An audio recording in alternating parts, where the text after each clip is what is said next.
On Sky Sports News. I'm Andy Scott. I'm joined in the studio by Gary Logan for a two-part show this week. Now, alongside Gary is a fighter who's just started camp for a huge rematch on November the 15th. We welcome Conor Benn, who's now no doubt eager for revenge against Chris Eubank Jr. Great to see you. Thank you so much for giving up some of your time and coming in today. I mean, that's probably an understatement, isn't it? You're chomping at the bit to get this rematch underway and get camp started. Oh, mate, I'm excited. I live for this. You know, so for me, it's just a matter of going in there this time round and right my wrongs.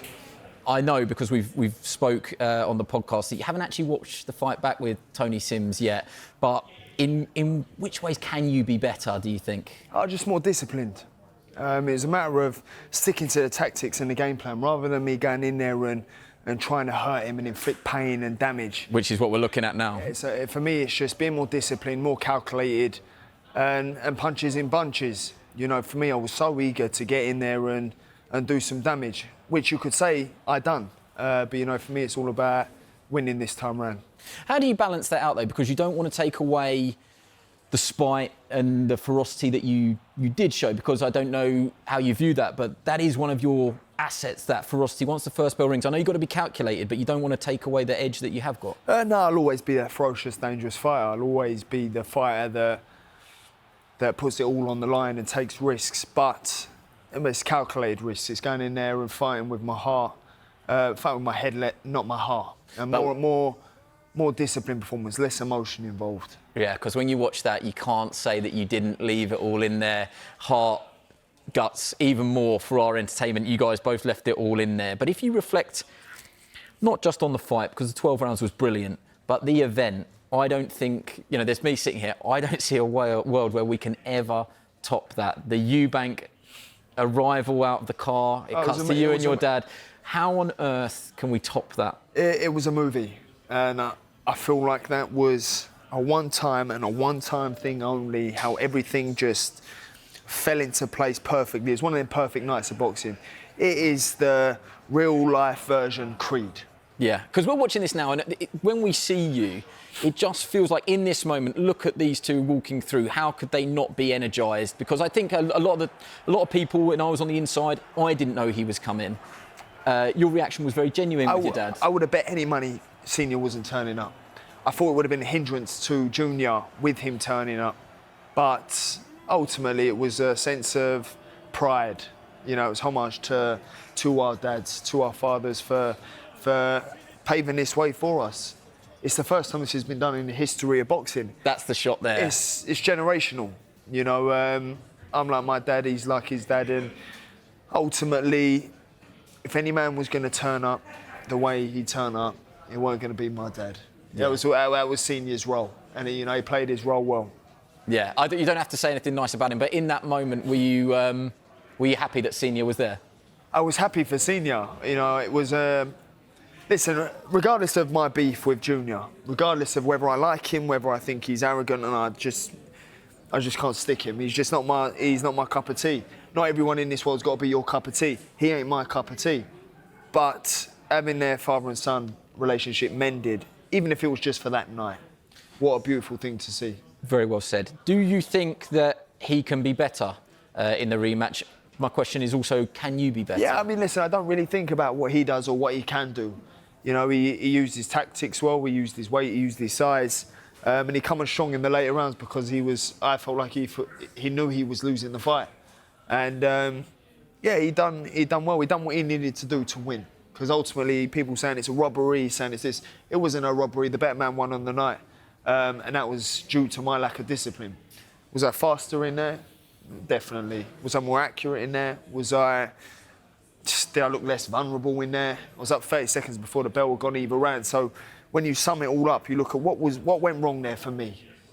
My lack of discipline in my emotion. But ultimately, you listen, the better man won on the night. Do I think he can get better? No. Do I think he was great on the night? No. Do I think I let him into the fight because of myself? Yes. It's a me versus me. You're listening intently there, Gary. Do you agree with that? Can Conor be better? And if so, where would you like to see improvement? I know that you felt perhaps you could have targeted the Eubank body earlier in the fight. Mm-hmm. Gary, don't give away the game plan here, right? Just saying. Steady. Let's go with that. He needs a certain detachment in himself mentally. He needs to go into this fight with a lot more focus and a lot less hate. Yeah? And that was indicative of the fight. In the last few rounds, Chris won on volume, and Conor was still trying to fuel him out there with one shot, fueled with hate. So we both know that, and Tony, I'm sure, will have said there's more shots needed. We heard that in between rounds. Tony Sims, Sims, more shots needed, more feints needed. Use that jab to create other opportunities rather than just trying to score with the jab, just touching with the jab to get a reaction. They know what to do. This fight will be about who's much more clinical. Do I think Chris has got much more left in the tank at this level? I think the playing field is much more level than I thought it was going in. I had Chris winning within 8 rounds going in the first fight, and Conor, that's not very nice, is it? I didn't know that. I didn't know that. Come on, sit. Let's move over here. Yeah, come sit this side. Leave him over there. Come sit on the nice corner. But may I ask you, because I think one of the things that probably swayed Gary going in was the weight. Yeah. So much was made, Conor, about the weight in the first fight. How much of a role does it play second time round? There was obviously struggles on the scale. I say obviously, I think you've got a different opinion. There were struggles on the scales and it was plastered over social media. Do you have a reaction to what people say about the stipulated weight, the weight wasn't an issue in terms of negotiation. Even second time round, I thought the delay for September 20th not happening was because of the weight. So there was room for discussion on the weight. The feedback we had from their camp was the weight wasn't an issue. You got to remember, he missed his first weight, which was the 160. He missed that. He's made it his whole career, so he missed it. Could it be for sympathy?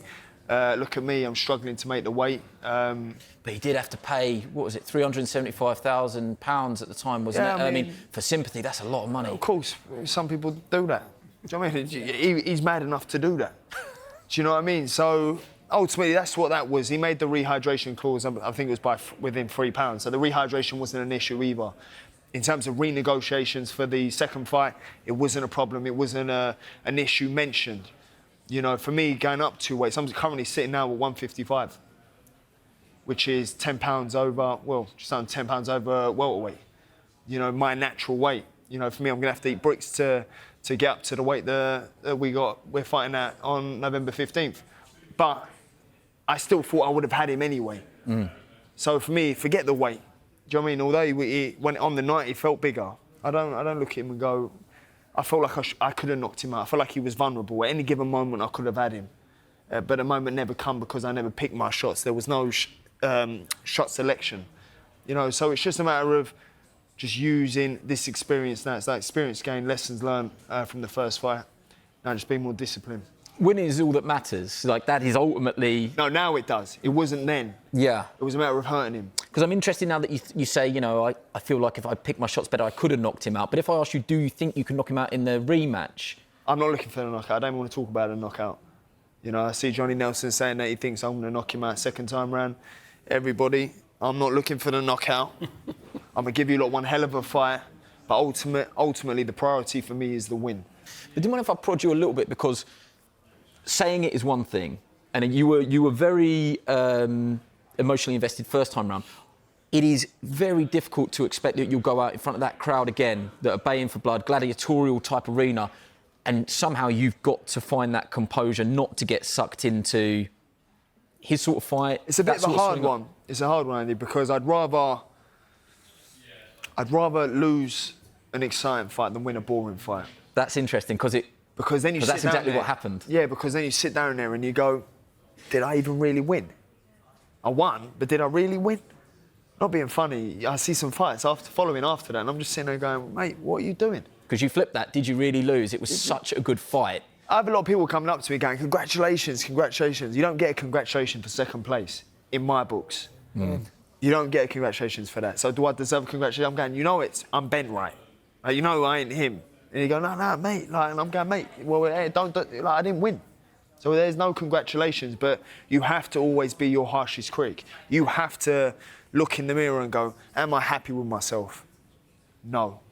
Am I happy with this? No. Am I happy that I lost? No. Am I happy that I gave you guys one hell of a fight? I'm glad it lived up to expectation, because a lot of people talk about it. When it comes down to actually fighting, are you actually about it?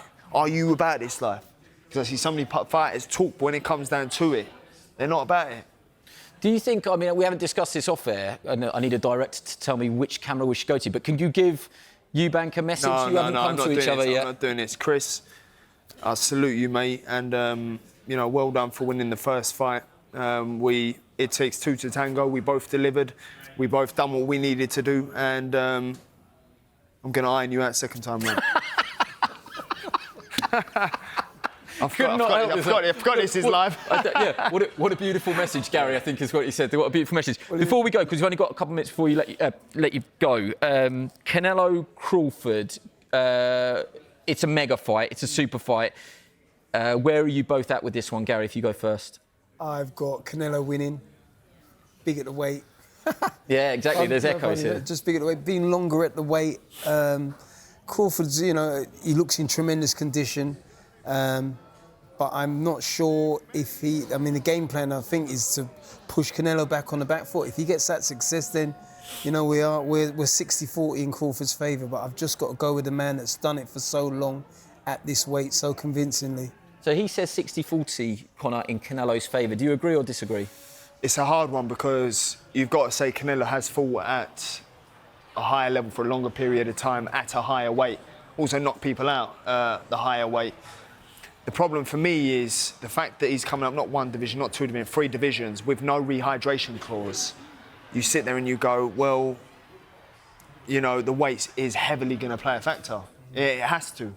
You know, do I think Crawford will be sharper? I do. But then again, Canelo's resume is Canelo's resume. Yeah, I mean, it is some resume, isn't it? That's pretty much all we've got time for in this part. So thank you very much for coming in and joining us.